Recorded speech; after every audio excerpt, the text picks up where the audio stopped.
that in 40 years. How are you making out?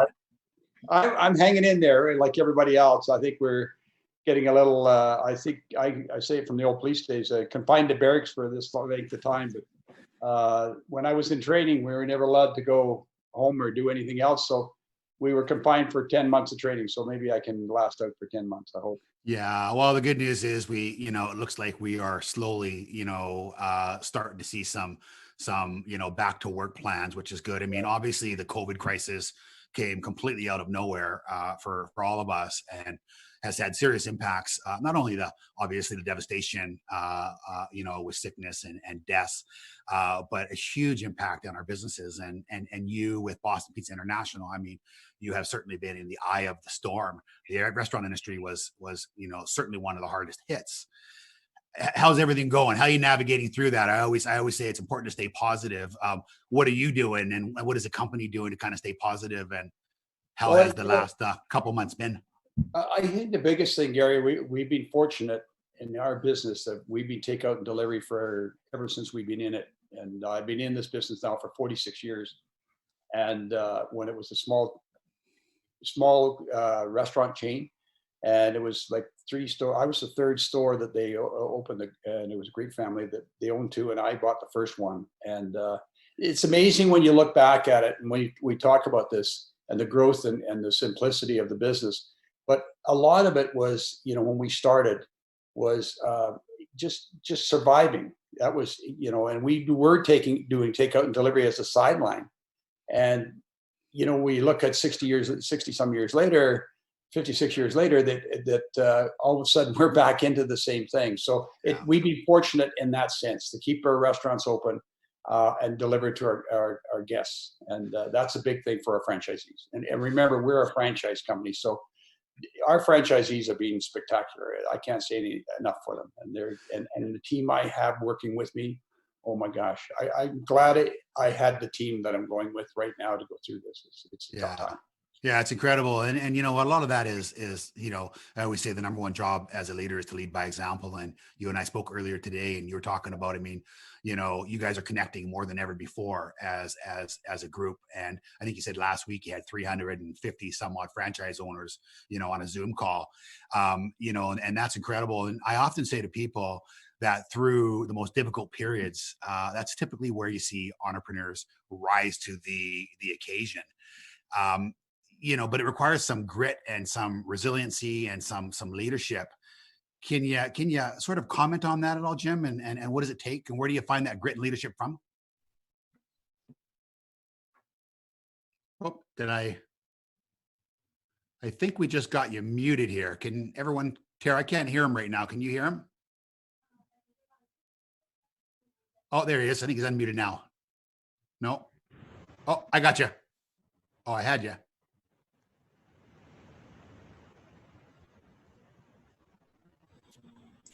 Can you guys hear that? Just stand by, guys. We'll just get Jim back on.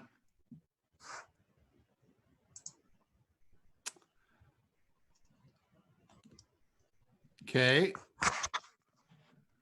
He'll just log right back in. Okay. Should we stay on, or we'll stay on, of course. Yes, of course. Okay. Yeah, an amazing story. Jim obviously was an RCMP for 8 years, and his father was very entrepreneurial. And I think he's coming back on, connecting the audio.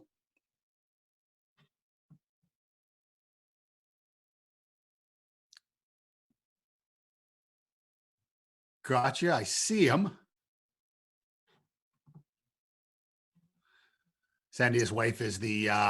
Here we are. We're back on. Can you hear me? Very loud. I got you perfectly. Okay. Funny how that works. We were just talking about, in business, obviously, it's times like this that brings us together, and we have to really sort of, find our grit and resiliency. And you've been knowing through that because obviously you've gone through many ups and downs over the last 47 years. Yeah. The biggest thing, Gary, is going through these things. You're going to learn something on the way out.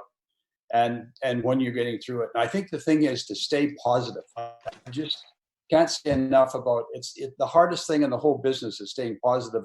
We are going to get through this. We are going to get out the other side. And this is what we have to keep reassuring and talking to our franchisees about, because that's what we have to do. Yeah, and that's and the most important thing now, more than anything else, anyone out there in business today is just staying connected. And you've talked so much over the years about being connected in relationships, and it's been a huge part of your business. Well, I think a huge part of this too is the fact that in our kind of business, I had to realize that that we were dealing with people every day, and so if you're not a people type person, you this doesn't work. And I think the biggest thing with me was I want my franchisees to know what's going on every day of the week, and through my people that are working with me and my team, as I call it, it's not I, it's a we, and it's not me, it's them, and all of us. And we're no different. I put my pants on the same as they do, and their skirts on, or whatever they go to work, and we have to. This is how tough we have to be. And I take, for example, one of my best franchisees, and I say this very seriously. She's gone through absolute crazy times. She has our stores in Fort McMurray, Alberta. And when you sit back and you talk to what they've gone through, and this, I said to her, Linda, the other day, I said, Linda, I don't think there's anything else. You've been through fires, you've been through pestilence, downturn in the economy, then you go through a flood on top of all this. I mean, what else is out there? And that's, to me, is the resilience, and talking to her, and she's positive. If you can imagine, she's a very positive lady at the end of all this. So that's what it's all about. Yeah, it's interesting. We all have a choice, right? And we can either, panic and batten down the hatches and try to ride through this, or else we can, go the other way and look for the positives. And Alberta in general has just been, through an incredibly difficult time. Jim, so we talk about your business, and as I said, the food service business has been really affected. What are you hearing about getting back to work and opening, and what is business going to look like over the next sort of 3 to 6 months for you guys? Well, I think the biggest thing is we're going to be seeing it open slowly, which I think is a smart move, and the way they're doing it, and they're doing from province to province. It's not one serves all. I think that's a smart move too, because British Columbia is not near as bad as, say, Ontario or Quebec. And I've talked to our people yesterday in Nova Scotia, and the hardest thing is a couple of our franchisees have franchises in Nova Scotia, but they can't go to New Brunswick, and yet it's an hour drive to a store, but he can't go across the border. So, I think we'll slowly open. I think the sad part about this is that we're going to lose some small entrepreneurs that started out probably 6 months or a year ago, maybe 2 years ago, and just getting going, and they got banged with this, and some won't survive. Yeah. Yeah, no, I So that's the agree. sad part. But I think we may lose some stores even with us, because of the fact that there's some of our people are scared, and Yeah. we keep reassuring them that this is part of the deal. But most of I would say 95% of our stores, we've closed a couple of stores where they're two within a couple of miles of one another, and they're owned by the same person. They've amalgamated their takeout and delivery, which is fine. But Yeah. they would be reopened when we do. So. Yeah, no, makes sense. I want to jump to sort of some of your, your book obviously was a great book, and it was all about decisions. And, it's funny because the one thing we can control is every decision that we make. But you had a couple of quotes in there, and I want to read them so everyone gets them. I thought it was incredible. It really resonated with me. You said, "I'm emotional about work, I'm practical about money, and I'm instinctual about people." In the book Decisions, you talk about making work decisions with your heart, money decisions with your head, and people decisions with your gut. Do you want to expand on that, Jim, and maybe, break it down? Because, that just encapsulates it so simply. Yeah, well, I'm a very simple person, Gary. That I think that's how we were brought up on the prairies. But I that's how I felt and how I feel. You have to look at every situation and where it's being come through to me is on Dragon's Den and places like that, where somebody's coming on to pitch a brand new business, and you listen to this and you think, would I want to be in business with this guy? That's that person, not so much guy, but this lady. She's standing there, she's doing really well on our pitch, but will she listen to me? Can we talk about that? So I think that's the decision making that I look through, and there's the three things I do with it. It's an emotional thing too. For some people, they'll break down on it, on looking at a deal. They're so enthusiastic. That makes me feel that they're all in. They're going to do this. So those are the ways I make a decision. I'm not saying it works for everybody, but that works for me in a big way. Yeah, no, and I love that, right? Because when it comes to people, it is your gut, but money decisions with your head and with logic. And, I just found that was a really, really powerful statement. Talking about Dragon's Den. Wow. Is it 13 seasons now? 15 if we ever get to shoot it. It's 14 done and 14 10, done. and we're looking at dates for 15. What kind of experience has that been for you? Unbelievable, to say the least. Never thought the show would last more than a year. Any of us were down there at the time, and I go back to the days of Herchebeck and O'Leary were there, and we've had some great changes across. Everybody's moved on to different things, and we've got some brand new people, and it brought a whole bunch of new things to the table. And I think it's just been a growing thing for me. It was a whole bunch of things to see at different businesses coming in. Some I had no clue about when it came to techie businesses, and I'm sitting next to a young lady now that she knows more about tech than I, and the little finger that I know in my whole body, So she, those are the learning things, and I think it's a learning day. That it's a bad day if you don't learn something new, even through this time. Yeah, is there one or two pitches over the years that really stand out that you just go, oh my God, or one or two businesses that really stand out for you? Yeah, well, I've had two major ones that I think are really great. One was that went way back and come on the show called Holy Crap, and that they did really well on their own. The other thing was Velafix, which is a company that's done really well, and then Steep Tea was probably the biggest one so far. And there are a couple out of Hamilton, and we talked about this lady coming on and her husband, and I looked at it, and then Chili and I both went into that. David Chilton and I both went into that. Yeah. And we're still in there. We're still having a good time. And Velafix is the other one that is more. It was a franchise operation. They thought they didn't know which way to go. They were going, do we do corporate? Do we do franchising? They're now one of the busiest companies I've got across the country right now. Yeah, and of course, and of course, also, and you were working with us for a lot of years, Kevin Cochran, who obviously came from us with Enriched Academy. With Enriched Academy, I know he's got a kick out of you, and I know you've gotten a kick out of him over the years.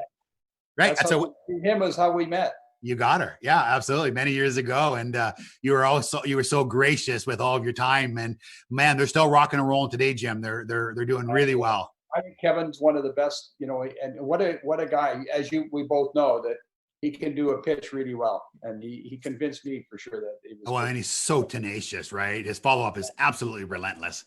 And Bruce Coxon and I were involved in that one. Bruce was, we just have some laughs over that. We'd be talking at university. I never graduated from high school, and here I'm talking at university. That was really something else. Yeah, that's so true, isn't that? He's still doing that. Yeah.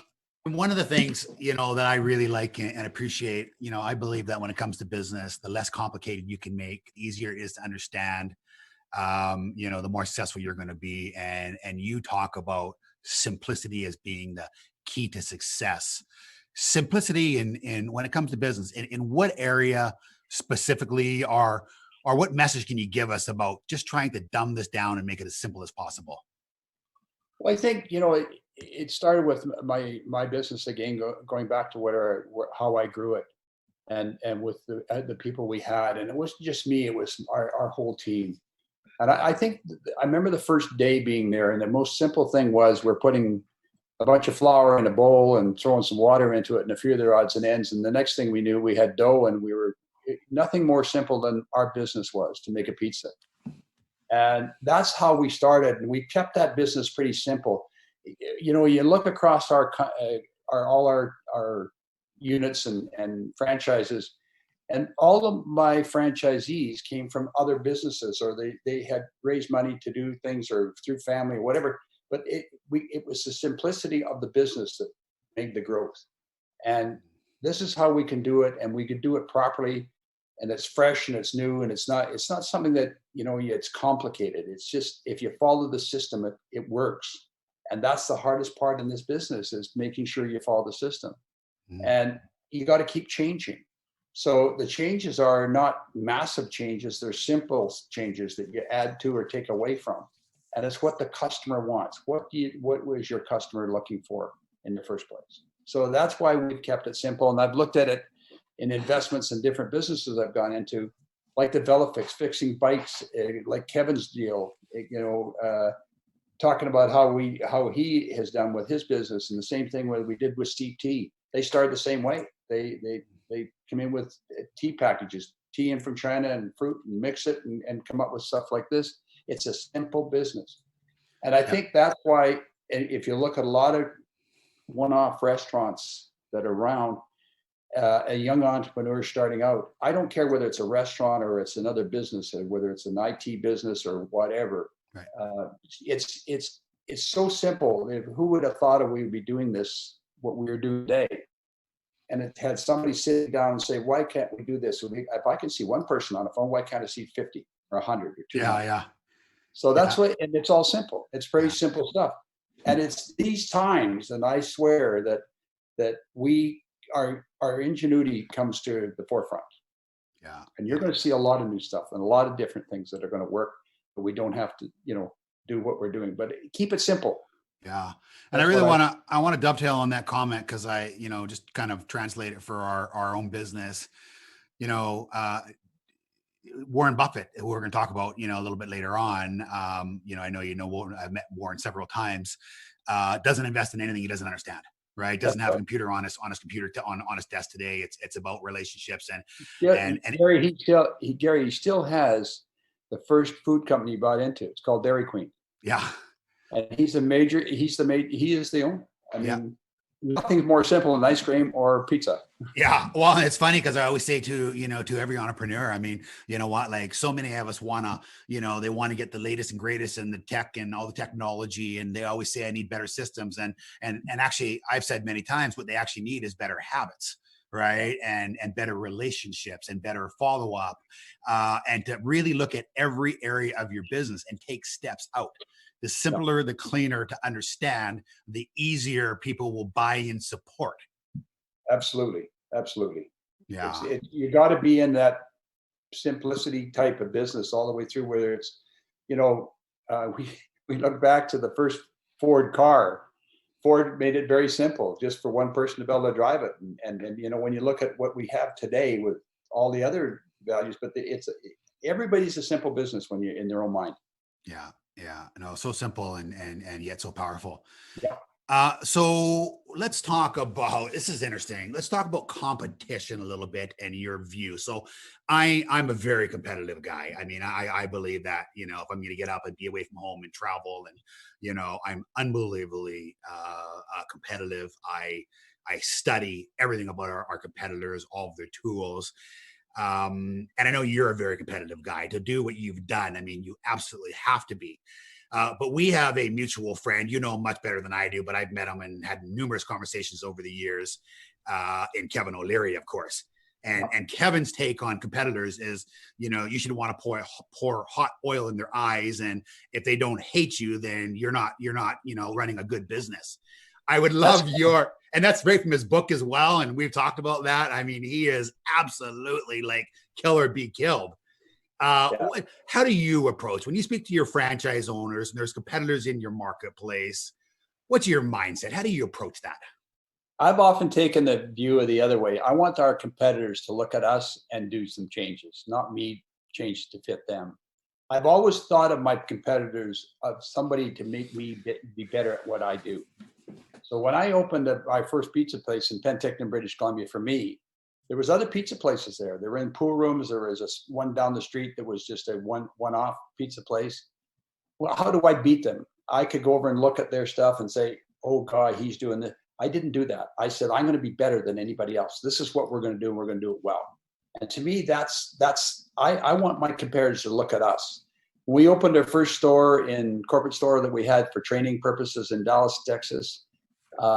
Everybody told me that we couldn't do the things we're doing. We couldn't have a patio. People didn't go to eat pizza in a patio at that time in the States because it's too hot or too whatever.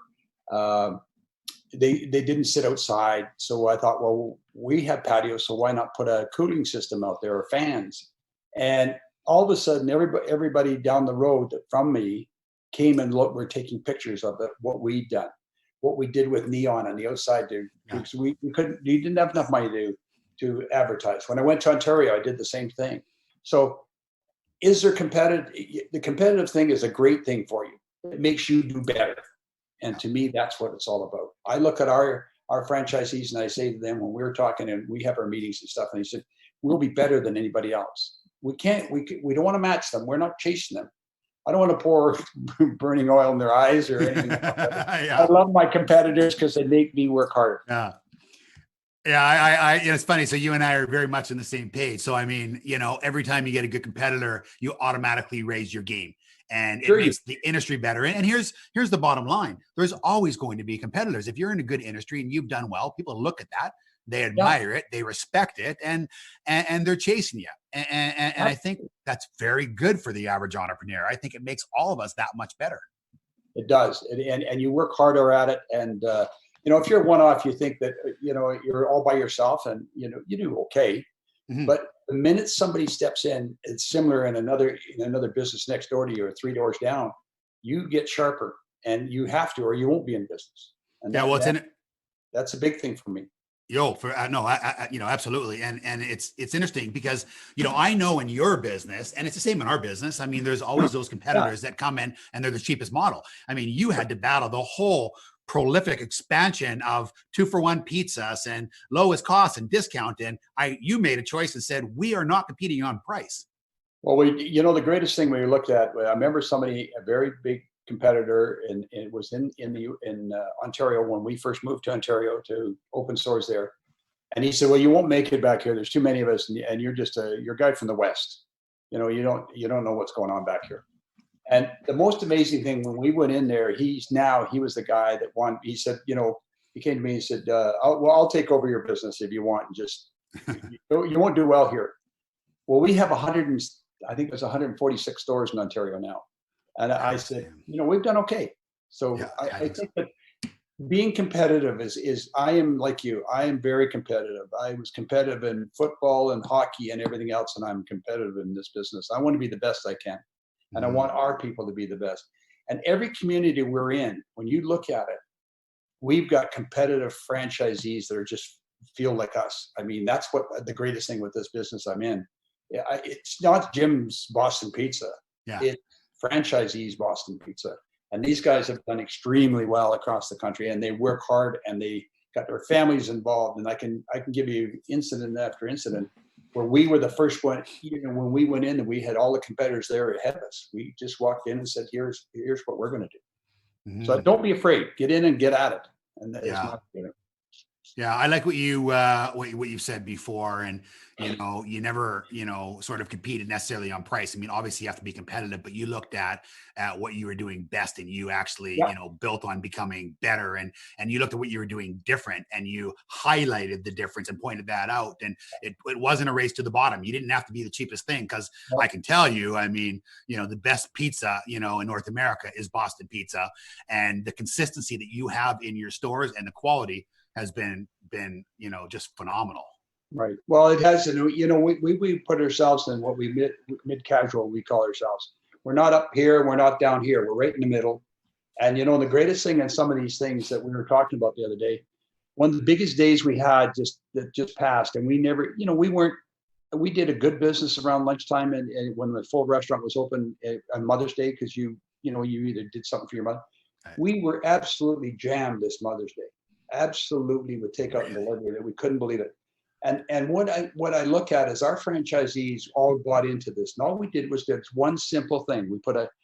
What we did for Valentine's Day, we used a heart-shaped pizza. Well, we put a heart-shaped pizza out for Mother's Day, and just for the one day, and we're inundated with across the country. And to me, again, the ingenuity of our franchisees and our people at our office that, led by Jordan Holm, that Jordan has been with me 10 years. And when he took over from Mark Bacinda, I thought, he's going to have a little bit of tough times with this, but he's come full blast. He's right into the business. He loves it. And he does what he did, and he's put a great team together. And that to me is what I like about our team.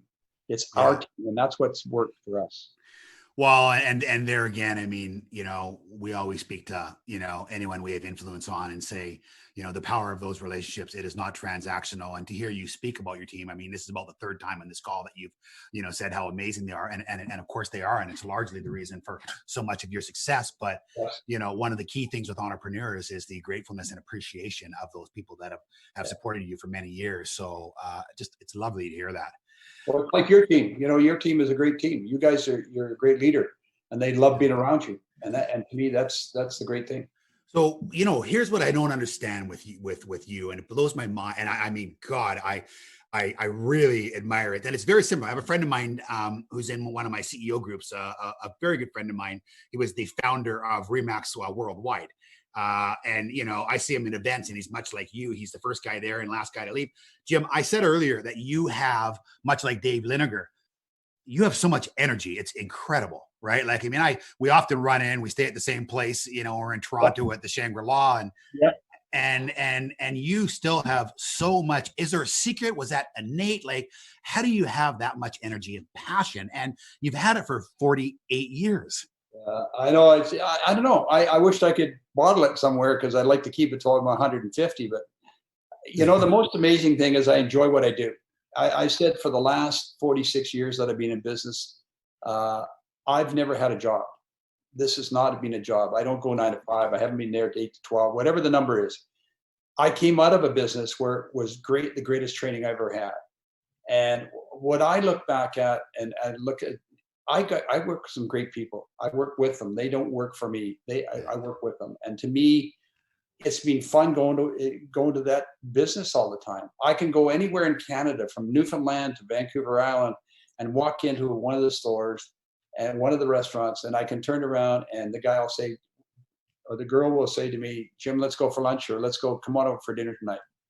That's what it's all about. To me, it's having the fun to go and meet. And we got people as old as I am in the business, and we've got people that are as young as 21 and 22. And the hardest part of my life was 3, 4, 5 weeks ago, when this whole thing started, when we had to lay off 24,000 people across the country, over 24,000 young people. Crazy. And they're young, and it was just heartbreaking, because I'd never had to do that before, and I had to do this to say, guys, this is what we have to do. And then we had to tell our franchisees this is what they had to do. And I know there was tears. I mean, it was a tough situation. The good part is we're going to get those people back. They're great people, and we're going to have some of them come back when as slowly as when this thing's open again. I think the big thing of the energy is what you got to show when you're people to. Yeah. Well, I often use this expression, right? You as a leader, our job as a leader is to, be the calming influence through turbulent, times and turbulent waters. And it's like, you don't look, if I was on an aircraft and we were in massive turbulence, I can start freaking out when the stewardess are crying. But until then, I look to them for their calm demeanor, of course. And it's no different in leadership and in business. Yeah. And I think that people look to you, I know, just even a phone call. I try and phone across the country every week. I phone somebody, and we sit and have a conversation. I phoned one of my guys up in north of Toronto in Muskoka, and I said, "Yeah, have you got a tea time book for us this afternoon?" He says, "Jim, it's snowing here." And I said, "Great, we'll take a skidoo out. Let's go and have." But he's, "Where are you?" And I said, "Well, I'm in Vancouver. It's a sunny day here." But we laughed, and that to me was just breaks the ice. And Mark Torsha is a good friend, and he's got a couple of our units up in northern Ontario. So I think that's the feeling I have, is be able to talk to my franchisees, and we have some fun with it. Yeah, and you're also beloved. I know a friend of mine who owns at least a couple of units anyway. Dan McEachran, and used to be partnered with Ed Kill out in British Columbia. Killer. Yeah. Right. Yeah. Killer. Exactly. And Donna and they just, I mean, you guys have been so involved and that's what it takes, right? As a leader of your business. I mean, it's hard to step away and manage from above. I mean, the power is in the connection. So, well, you look at guys like Dan McEachran just for a second. Here's a guy that came up through the system. He would work for Ed Kill out in Surrey.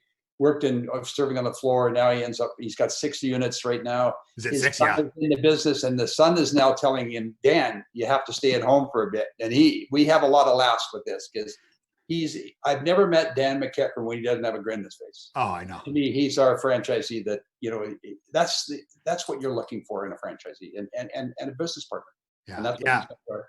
Well, and you know what? And I second that. I see him. He's got a chest iron grin every time, and Yeah, he's yeah, yeah, happy. And I don't know. I've been into a lot of Boston pizzas. If you look at me, I've eaten a lot of pizza, yeah. and Me too. he runs great operations. So He does. He very does. cool. Nice to give him that shout out. So I want to talk to you about what it takes. So, you know, a lot of people look, you know, at someone like you and they go, oh my God, he's so successful and he's so wealthy and he's got so much influence. But they don't see the sacrifice, the 60, 80, 90 hours a week in the early days, the being away from your family, the disruption in relationships, you know, the huge hours, the time commitments and sacrifices that honestly are necessary when you are building your business in order to really become exceptional, right? Extraordinary as opposed to ordinary. So talk to us on how you balance that, or do you balance that, Jim, or is that just part of your life for the first few I years? think it's part, more than anything, Gary, I think it's part of my life. I've always been somebody that wants to dive in. I have to go full. I have to both feet in. And I think that part of that was right from the day I went in the mounted police. Everybody told us in those days the training was so tough. It was 10 months and you had to learn how to ride a horse properly and on and on and on. But it was going from 7 to 7 and then being, you know, up at 6:30, 5:30 in the morning just to get ready for the next day. I think part of that was just that pressure all the time for a whole 10 months of training, because they used to say to me, if you think this is tough, wait till you get to the street. And that they were true. If we weren't as tough when we came out, we wouldn't have been who we were. And I think I carried that over into our business. I think that when I went into this business, everybody said, are you crazy? Are you going into business? Think about this. When I went through to talk to my dad, he sat there and I had to borrow $5,000 from him to get into business. And I explained for 2 hours what I was doing. And he said, let me get this straight. You're going into business with a bunch of Greeks selling Italian food in a Penticton, British Columbia, where they're dead or nearly dead. And he said, you want me to lend you money? And I said, yes, Dad, I just need the hand. He said, no, you need a damn psychiatrist. Yeah. And that was how I started. I mean, the next day he went to the bank and signed a note for me to get the $5,000. If he hadn't have done that, and he was a cash guy, and he was so upset that I was leaving the outfit to go to this. And when I look back over the years, before he passed away, he got to see a little bit of what happened and how the changes. And the first words out of his mouth every time with me was, "You missed the police force." Dad, I love this business. And he still couldn't get the word peace out of his head, you know. But again, he was that type of person as well. He went to work every day, worked hard through tough times when he said, you know, through the depression, and he told these stories to us. So I think that was the DNA that was in me. Well, so let's just talk about that for a minute, because one of the quotes that you know you coined or had in one of your books that really also resonated with me: if you never change your mind, why have one? That's And I thought right. that was so powerful, because there's so many people, and we see it in our business and you see it in yours. I mean, there's so many people that have been raised, you know, with parents who went to work, you know, with government jobs, Monday to Friday, 9 to 5. And they've sort of like, you know, there's immense pressure to, you know, like just get a good job, you know, raise your family, have 2 dogs and a couple kids, you know, go to your church on Sunday. And they're just so terrified of entrepreneurship, and you have to push back, and you know, and it's okay to find your own way, but it's a society, and it's getting better, of course, but society actually frowns about, like, you know, I made my decision, I made my bed, now I got to sleep in it. And the nice thing about having free will is the ability to change your mind. Yeah, exactly. And I think that that's a big thing. I think that's, you know, there's not everybody's going to be an entrepreneur. You know, let's face it. There are people, like very, very successful people, that have gone into big corporations and done extremely well and have worked for big corporations. And I think you have to have a mix of that. We can't all be entrepreneurs, because we wouldn't have anybody get the work done. But what we have to look at is what you're good at and how good are you at what you like and what you like to do. I've said this business over and over again. I love what I do. And when I talk to a potential franchisee, all my first question is to them, if you're not happy with beating around people, then this is the wrong business. Right. So when I look at the businesses I'm in and entrepreneurs and anybody that comes into business, I love being around people that are positive. I love people that are hardworking. And these are the kind of people you want to be with. These are the people I want to be with. And that's what keeps me young. When I look at all the young people working in there, I think, wow, this is fine. I don't even think about my age. An experience happened to me when I thought one day that I was going to semi-retire. This was about 10 years ago. I was in Hawaii. I'd gone over because I was mad about doing something that happened here.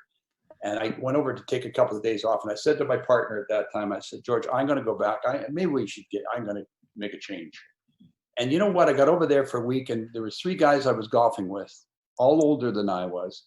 And all they did was complain about their back and their sore and this. And for 3 days, and I got back on the plane. I was supposed to be there for 3 weeks. And I came back after 5 days. I said, you know what? If that's retirement, I'm out of it. I'm over that thing. So, and I think those are the greatest things that you have with entrepreneurs that we see these young guys coming in the business now, and that just gives you a whole new life for a person like me.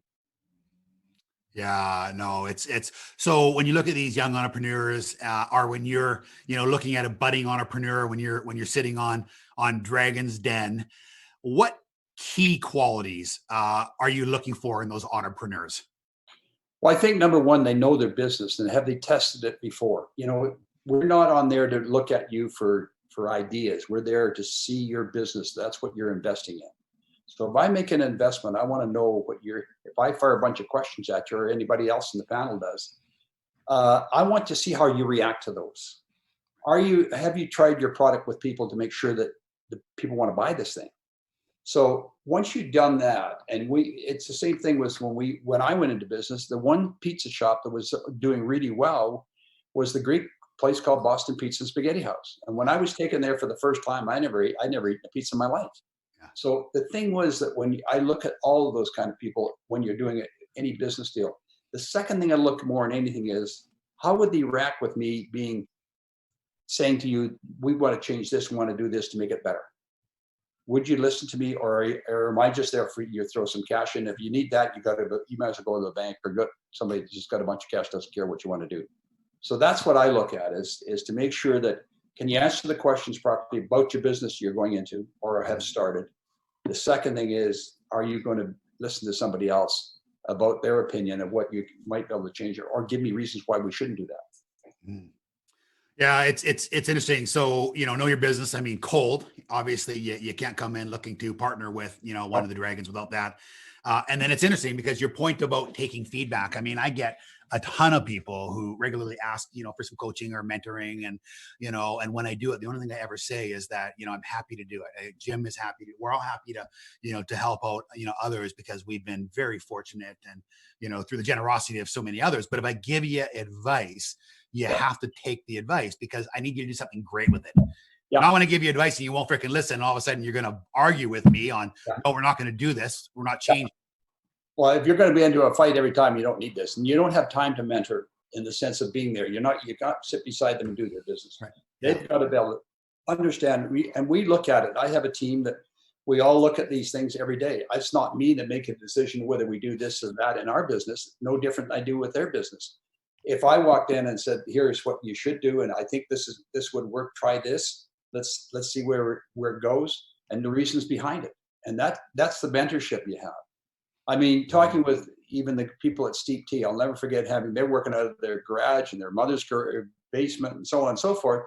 And we said, we got to get this out of there. And I remember Chelly and I saying, we got to get into a warehouse. And they said, well, I can't afford it. And we said, well, that isn't the question. Is you're going to build your business. We have to do. We'll make it work. Let's go. But you got to get in the warehouse. And then you got to get proper equipment. And you can't be doing it this way because you'll never grow. You haven't got the space to grow. So, and you look at that thing today, the warehouse we took over, I think was at the first time was about 3,000 feet. Now we're at 100,000 feet. So you're kidding me. It's just the growth is there if you just give the opportunities to the people. And that to me is the mentorship. It's not every day sitting beside you and say, well, you have to do this, you have to do that. That doesn't work. Yeah. No kidding. So when you talk about, giving that feedback and, providing direction and wanting to help people, in many ways, I mean, it's coaching or mentoring. What have you done over the years, Jim? Was there somebody, like, how did you've always had this keen desire to learn. You're a lifelong learner, of course. Where did you get your, was there a mentor for you, or was it just immersing yourself around other business owners, or how did you, rise to the acumen that you have when it comes to Canadian business, North American business for now? Well, I think we all start, and I look back at myself, we started with one pizza place. And we thought, if we can make that successful, and I remember in the back pounding pizza every morning, putting in the pan to put them away and to follow the system that we were taught. There was only, at that time, I was the third store to open. The other two were owned by the franchisee and or franchisor. And when we looked at that, I kept going every morning thinking, I don't want to keep doing this. If I have to keep doing this, and then I had another guy when we got busier. So I had another guy I showed him what to do. And I thought, well, maybe if I got another store. Now, I hadn't paid for the first one yet, but boy, if we got two of these going, then I wouldn't have to do this. So I worked myself out of a job is basically what I did by putting in people like that. And to me, that's how it starts. When you looked at fast forward 46 years later, and I'm on a show, and a guy is talking to me about, I've got a bunch of I got a truck here, and I think we can go to mobile bike shop, and I can take it out to your house instead of you taking it to your place of business. And I thought, oh, great form of franchising. He said, I don't know about franchising. I said, I know about franchising. You know about your business. Let's see if we can do it. So that's what we do. Now we've got 180 trucks on the road. Relafix, what a great business that was. I followed it closely. I remember I in the early days saw them riding around Vancouver. Just an awesome brand. And they're a great brand, and they worked it. The young fellow that designed the inside of that truck was 21 years old. I mean, mind-boggling. But that's working with those young guys, and they're fired up. You're fired up. The sad part is the year goes by too quick, and the next year goes by too quick. I wished I had another 80 more years of these.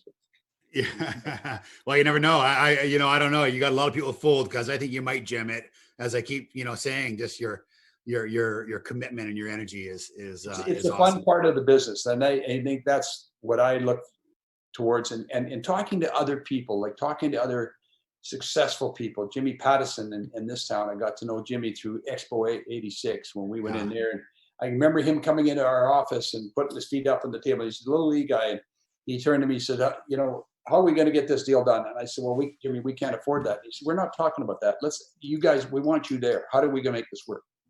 And we did. We made it work. All of a sudden, we're in there, did huge numbers, got on the national stage, and who would have thought? But he was the guy that really I look up to. And when I say, look at what he did with coming from Saskatchewan with a one-car dealership in Vancouver. Yeah. I mean, here's a guy that's mind-boggling. So you meet people like that, and you get to meet other successful people. And like I said, I had a chance to meet with Warren Buffett a couple of times. And the most amazing thing with this guy is, it's positivity all the time. You enthusiastic. There's no, and we all make mistakes. Right. Don't think we're the brightest bulbs in the world. And there's things we don't do right, and we have to change. But you learn from your mistakes. Don't do them the second time, and that's really bad.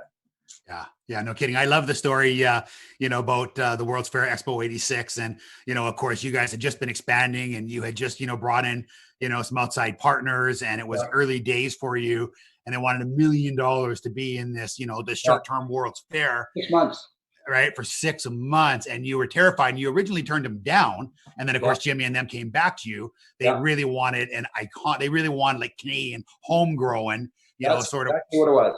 Sort of brands, and then it started off with 30 Days of Rain or something before. I'll never forget it. I still got my little books, because remember I came out of the police force, so I wrote down the time of the date and everything. I wrote around the train every morning. There was nobody at the fair, and I'm thinking, oh my gosh. And I kept thinking, well, we borrowed $1 million from my partners.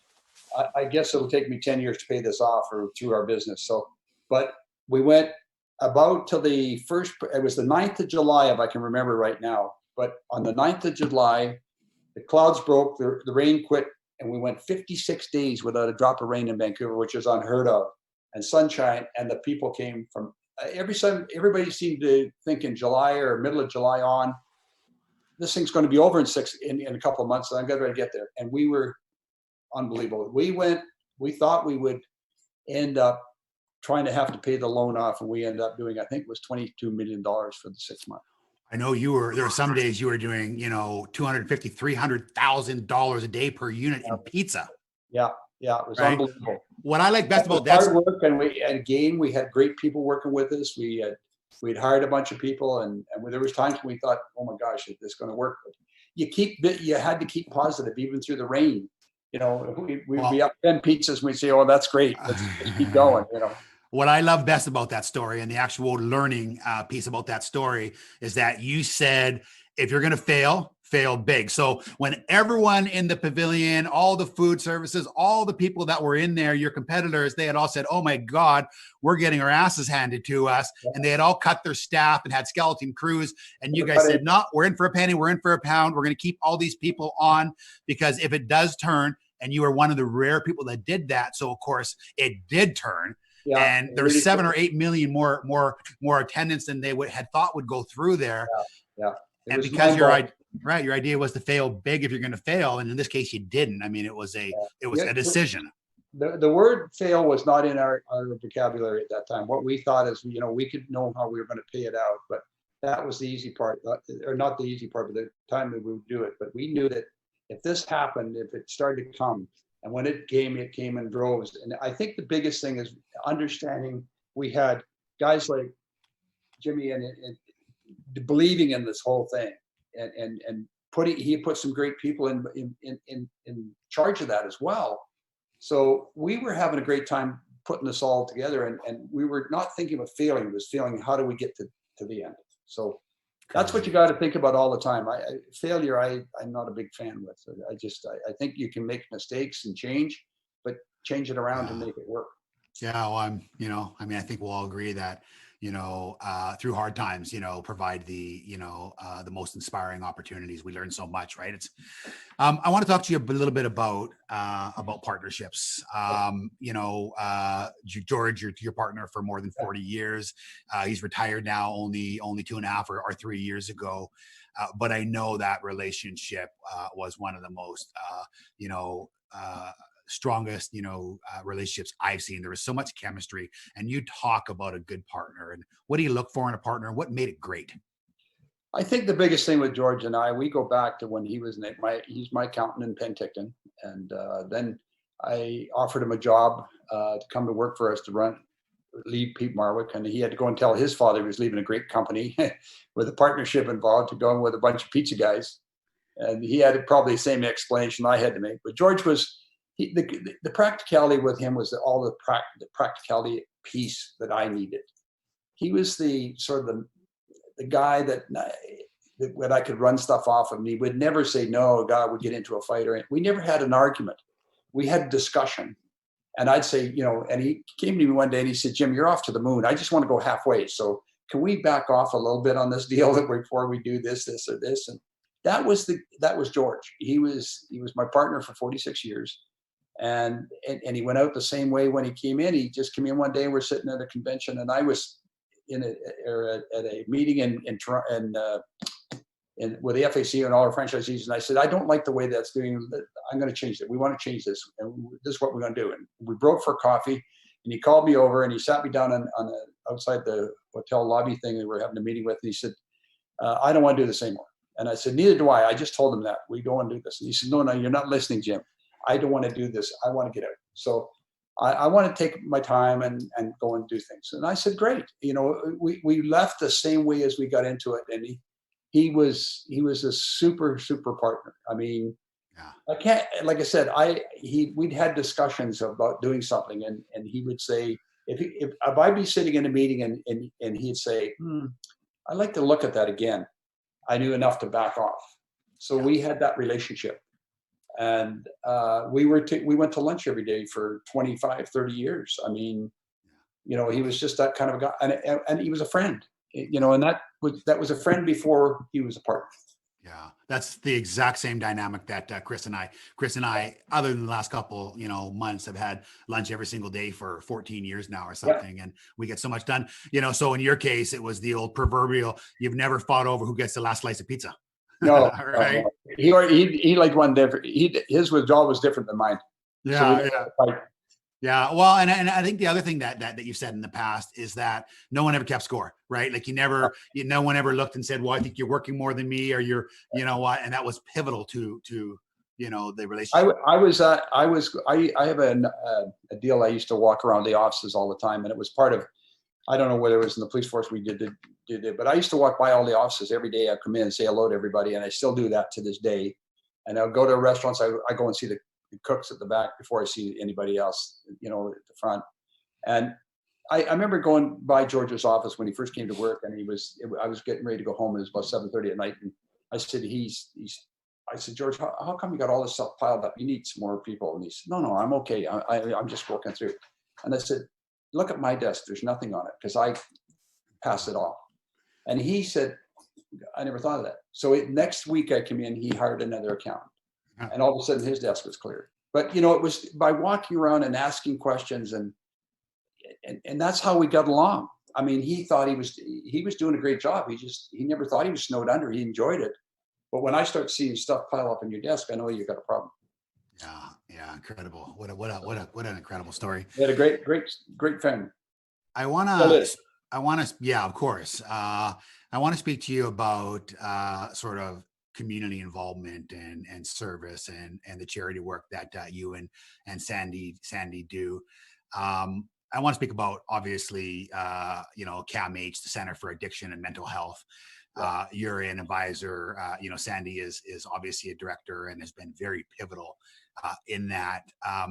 You and I, or Sandy and I, and you, we share the same thing. We have schizophrenia and mental illness in our family, and we've all been through it, and we know how insidious it is.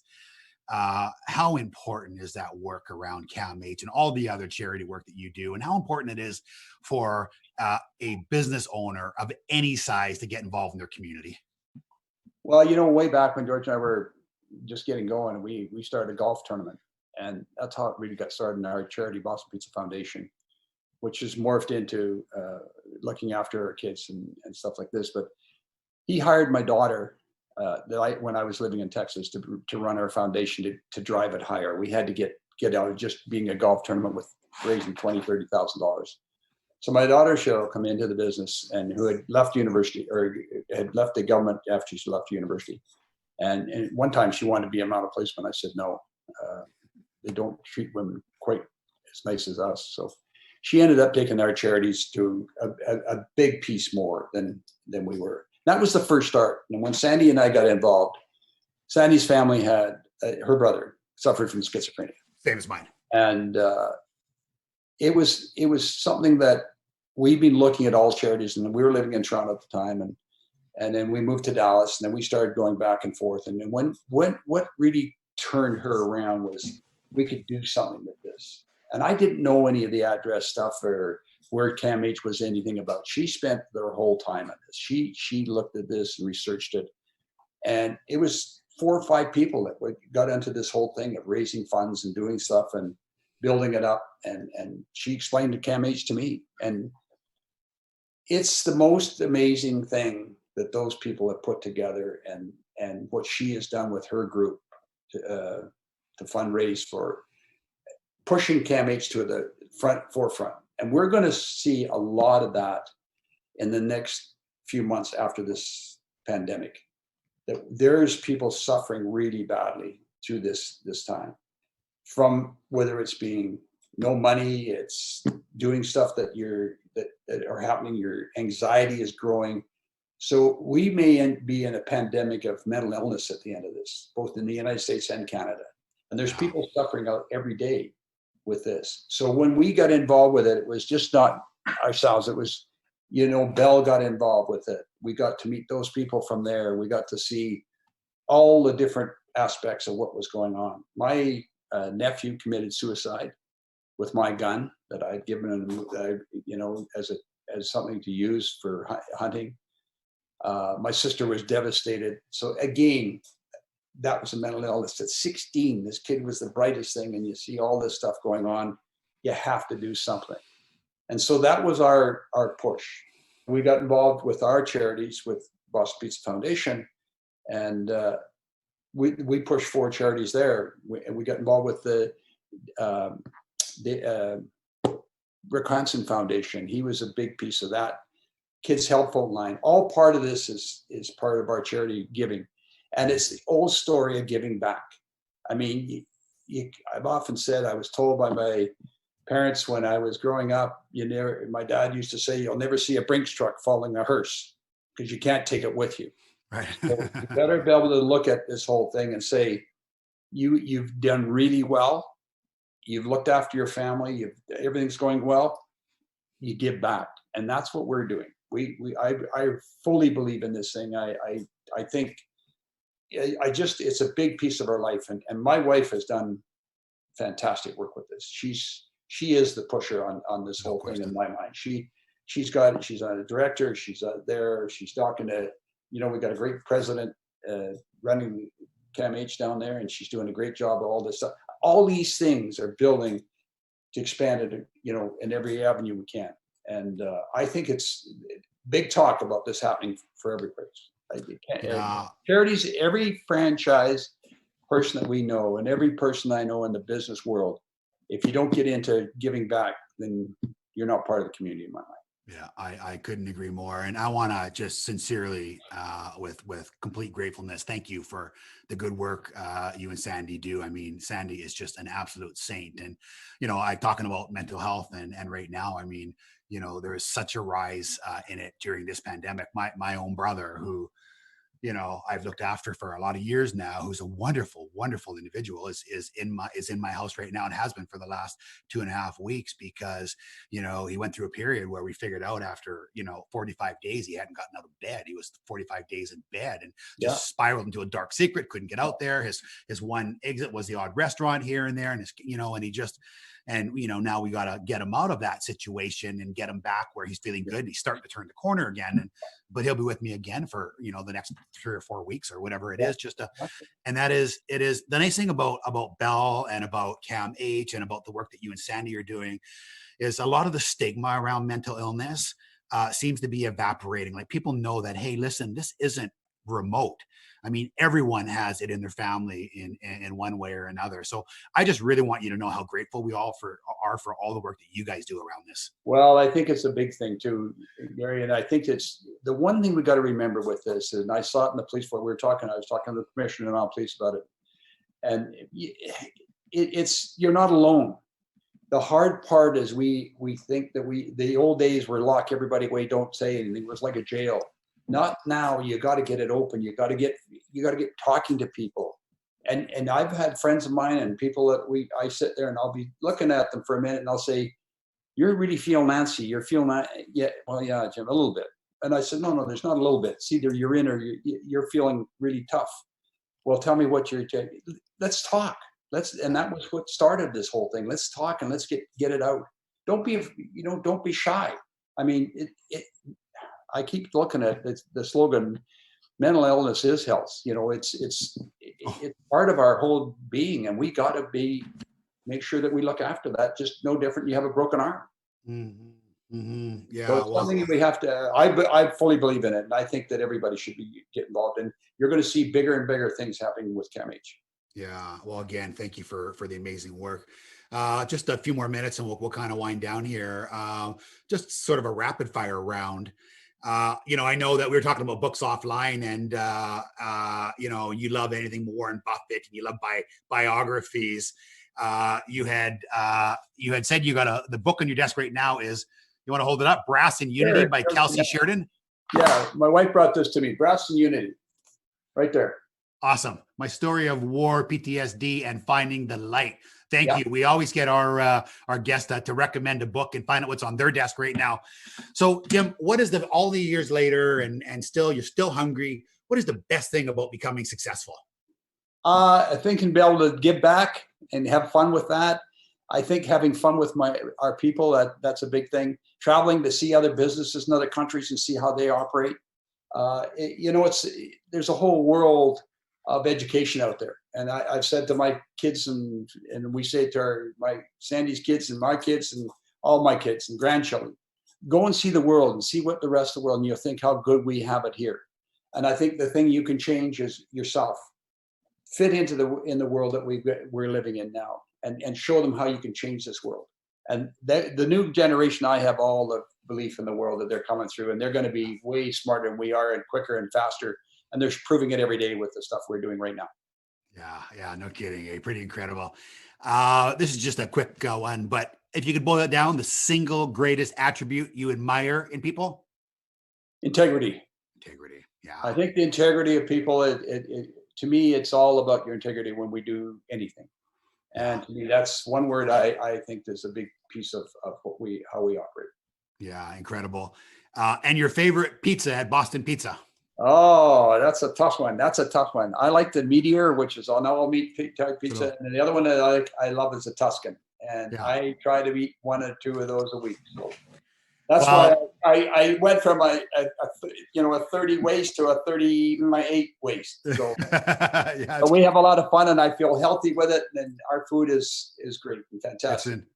Well, you know what? And it is incredible. And I look at the company right now, and I look at like all companies right now, the impact on your share price. And just so you know, I have been buying for months, all the way down. And, I mean, it's an institution here in Canada. You've done incredible work. We are going to do something today. The first 50 people that post on my Facebook timeline and mention Jim Treliving or Boston Pizza, my assistant Tara is going to send you out 50 of you a $25 gift certificate to Boston Pizza, so you can have a pizza on us. And we just really want to thank you, Jim, for being our guest and for everything that you do and your generosity with your time. And I really want Sandy to know just how inspirational we all think she is. I mean, I've had many conversations with Sandy over the years, and I know how hard she works. And they often say behind any good man is a good woman. And man, is that true in your case? Yeah, she's like 2 of them. It's amazing because she keeps me straight. That's why I'm young. That's why I keep young. I mean, she's unbelievable. She's been great. The kids have been great. The grandchildren, she's missing badly right now, but they're across the other side of the country and in the U.S. But that's part of the world here. So she's been fantastic and great partner to work with. Okay, I got to tell you, I've had so many people on my Zoom chat on the side of my screen that have said, "Oh my God, he's so inspirational," and I've known him for years, and I've worked for Dan McEachran and the best pizza. I have a thread of just incredible positive comments about you and our call today. Before I wrap, guys, for next week, I want to just take a minute before we say goodbye to Jim. And I want to remind you that next Thursday at 11 o'clock Pacific Standard Time, my guest is a gentleman by the name of Lewis Howes. Lewis Howes is the founder and curator of the lewishowes.com is his website, of the School of Greatness. He is an entrepreneur. His podcasts have had more than, I think, almost 50 million views now. He's been on Ellen Good Morning America. He's just an incredible guest. So please tune in again next week for Lewis Howes. If you want to find out more about him in the meantime, lewishowes.com. In a couple weeks, also, one of our next guests is Bryan Scudamore from 1-800-GOT-JUNK, another good Canadian, Vancouver boy.